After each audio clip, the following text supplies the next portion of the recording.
I know as much about the Ultraman franchise as Kim Kardashian knows about anime. We can both Google it to our heart's content and maybe come up with enough information that makes us seem knowledgeable, but let's face it, we both fail if it came to a quiz.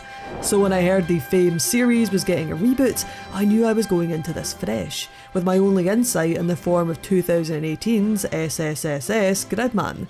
And it left me wondering if a show from the 60s with dozens of reboots under his belt could do anything new the 35th time around. In the end, it doesn't quite reinvent the suit, but it does use it well. My name is Isla, and this is my review of Sola Digital Arts and Production IG's Ultraman.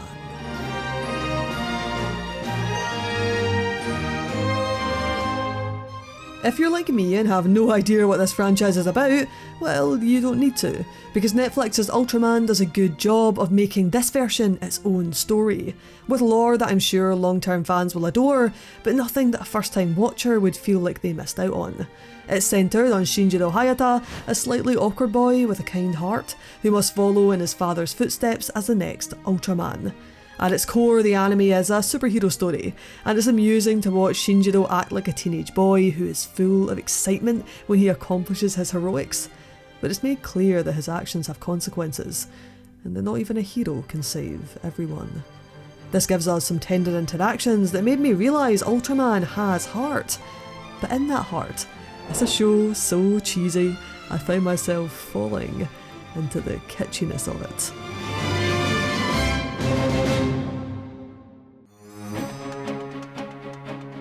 If you missed that Saturday morning cartoon vibe but want to dial it up to adult level, then Ultraman satisfies that craving.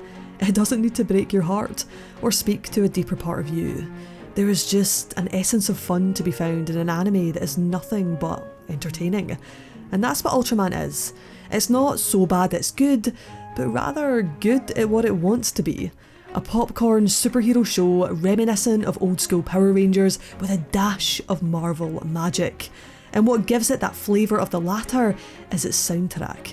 It's full of orchestral swells and booming builds that took me to Tokyo and straight into the throes of battle.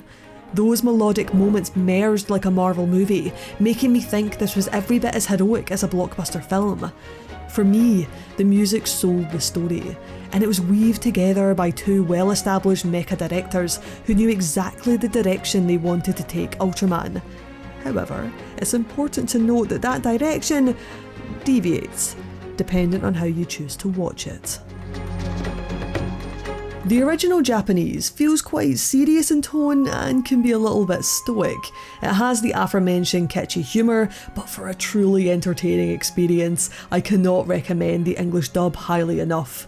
The one-liners thrown out by the dubcast made this anime worth every single bad moment. Ace Killer! Yeah, like anybody cares. Lots of people care. And while I grew quite fond of Josh Hutcherson as Shinjiro, yes, of Hunger Game fame, my favourite character of all goes to DC Douglas's Edo, who put his theatrical background to good use in order to pull off some of the most realistic, silly, alien acting I have ever had the pleasure to listen to. Your father survived. He was in very bad shape, but he will live. Now, with everything else aside, let's address the elephant in the room. This doesn't look or feel like an anime, and the photorealistic 3D will either grab your attention or have you turning away. I can't deny that it is off-putting, with blood splatters that look like they came straight from a YouTube rip, and there are quite a number of errors in the compositing that leave the action scenes and even the backgrounds feeling jarring. Aesthetically, I can't say it pleased me, but in an odd way it adds to that unintentional humour, and there were some cool fight scenes and camera movements that had me nodding in approval. In the end, you may think Ultraman could use a hero to save its animation, but really the anime saves itself by being a fun Monster of the Week show that will have you remembering Saturday mornings in front of the telly and maybe some late nights with Toonami.